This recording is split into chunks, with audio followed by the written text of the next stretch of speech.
We already know California self-admitted that it used $50 million towards illegal immigrants that it was not allowed to. So we're looking at high-speed rail. We're looking at healthcare expenses. We're looking at other conduct by state officials. One thing we have not had in California for a long time is oversight. Because of the super Democrat party out here, there's been no oversight. There's been no checks or balances on the power. It's now here. So there's renewed scrutiny now on the welfare system here in the Golden State of California. Congress opening that investigation into Minnesota. Governor Walz's handling of several large-scale fraud cases, talking about $1 billion, maybe more. California gubernatorial candidate Steve Hilton launching a tip line to report fraud cases.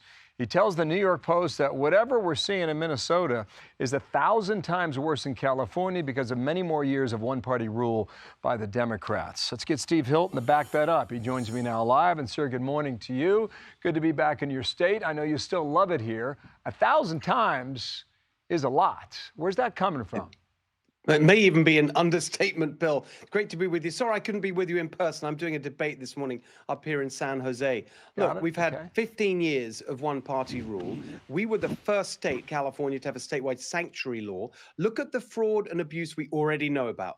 $20 billion in the pandemic, the employment department sent to people on death row, prisons and jails, and criminal gangs internationally. $24 billion, the state auditor says, on homelessness spending that went straight into the pockets of cronies and connected nonprofits for the homeless industrial complex. As Bill Asaley was just alluding to there, officially now, $13 billion next year, Gavin Newsom is going to be spending on free healthcare for illegal immigrants. That's $57 billion that we know about.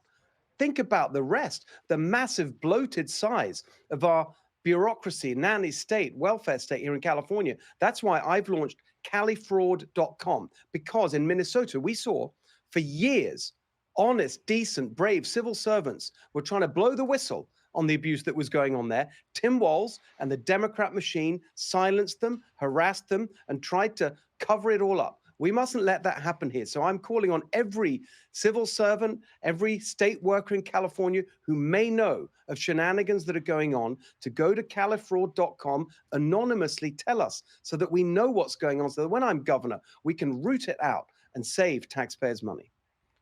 All right, we'll see what you come up with on that. There's a couple other topics I want to get to. I've been out here twice in the last couple of weeks. It is a stunning thing for me to drive through the Pacific Palisades and then through Malibu for many, many miles. And so our viewers at home who have not been out here, the destruction from these fires is extensive. And the state's doing its best to try and recover. And it's been a very slow process. Last January, here is Gavin Newsom on NBC and said this about the effort in California. Watch. We're already organizing a Marshall Plan. We already have a team looking and reimagining LA 2.0, and we're making sure everyone's included, not just the folks on the coast, people here that were ravaged by this disaster.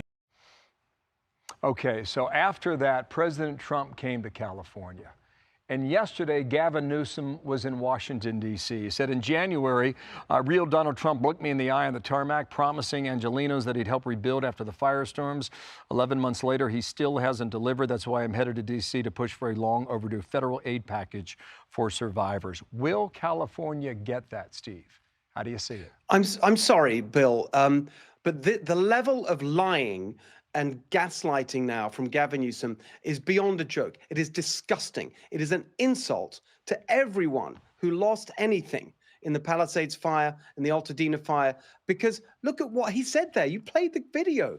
He said Gavin Newsom, not Donald Trump, Gavin Newsom would be organizing a Marshall Plan to rebuild LA.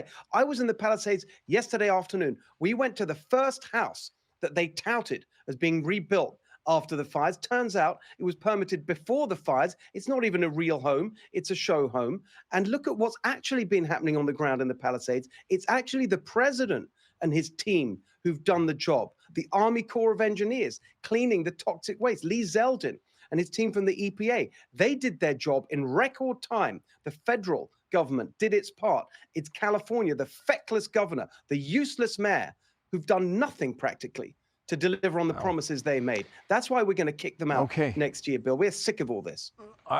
I know you won his job. We'll see how that election goes. In the meantime, we'll see what he gets from Washington. from this trip to our nation's capital. Steve Hilton, thank you for your time. We'll continue to track it. Appreciate you coming on today. You bet.